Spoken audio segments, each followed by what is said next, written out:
Hi, ഞാൻ doctor Vinod Kumar, DMS DLitt USA.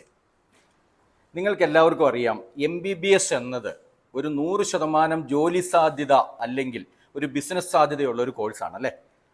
ഓരോ കുടുംബത്തിലും ഒരു ഡോക്ടർ ഉണ്ടാവുക എന്നത് ഓരോ മാതാപിതാക്കളുടെയും സ്വപ്നവും കൂടിയാണ്. പക്ഷേ ഇന്ത്യയിൽ ഒരു MBBS അഡ്മിഷൻ ലഭിക്കാനുള്ള ലിമിറ്റേഷൻസ് നമുക്ക് എല്ലാവർക്കും അറിയാം.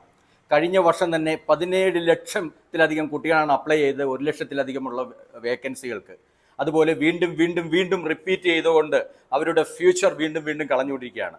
ഇങ്ങനെയുള്ള ഒരു സാഹചര്യത്തിലാണ് ഞാൻ നിങ്ങളുടെ മുമ്പിൽ ഒരു ഓപ്പർച്യൂണിറ്റി തരികയാണ്. ഇന്ത്യയുടെ MBBS അല്ലെങ്കിൽ വിദേശ MBBSൻ്റെ സെലക്ട് ചെയ്യുമ്പോൾ ശ്രദ്ധിക്കേണ്ട കാര്യങ്ങൾ എന്തൊക്കെയെന്ന്, മെറിറ്റ്സ് ആൻഡ് ഡീമെറിറ്റ്സ് എന്തൊക്കെയാണ്, അതുപോലെ MBBS വിദേശത്ത് സെലക്ട് ചെയ്യുമ്പോൾ അല്ലെങ്കിൽ ഇന്ത്യയിൽ സെലക്ട് ചെയ്യുമ്പോൾ ശ്രദ്ധിക്കേണ്ട 10 കാര്യങ്ങൾ എന്തൊക്കെയാണ്, ലേറ്റസ്റ്റ് NMC ഗൈഡ് ലൈൻ എന്താണ്, എല്ലാം പ്രതിപാദിക്കുന്ന ഒരു ഫ്രീ വെബിനാർ ഞാനും എൻ്റെ 200-ലധികം പാർട്ട്നേഴ്സും അതിനോടൊപ്പം തന്നെ യൂണിവേഴ്സിറ്റി പ്രതിനിധികളും MBBS വിദഗ്ധരും പങ്കെടുക്കുന്ന ഒരു ഫ്രീ വെബിനാർ ഞങ്ങൾ നടത്തുകയാണ്. അതിൻ്റെ ഫ്രീ ലിങ്ക് ലഭിക്കാനും അതോടൊപ്പം തന്നെ ഇതിൻ്റെ ഫ്രീ റെക്കോർഡഡ് വീഡിയോ ലഭിക്കാനും താഴെ കാണുന്ന നമ്പറിൽ എത്രയും പെട്ടെന്ന് കോൺടാക്ട് ചെയ്യുക.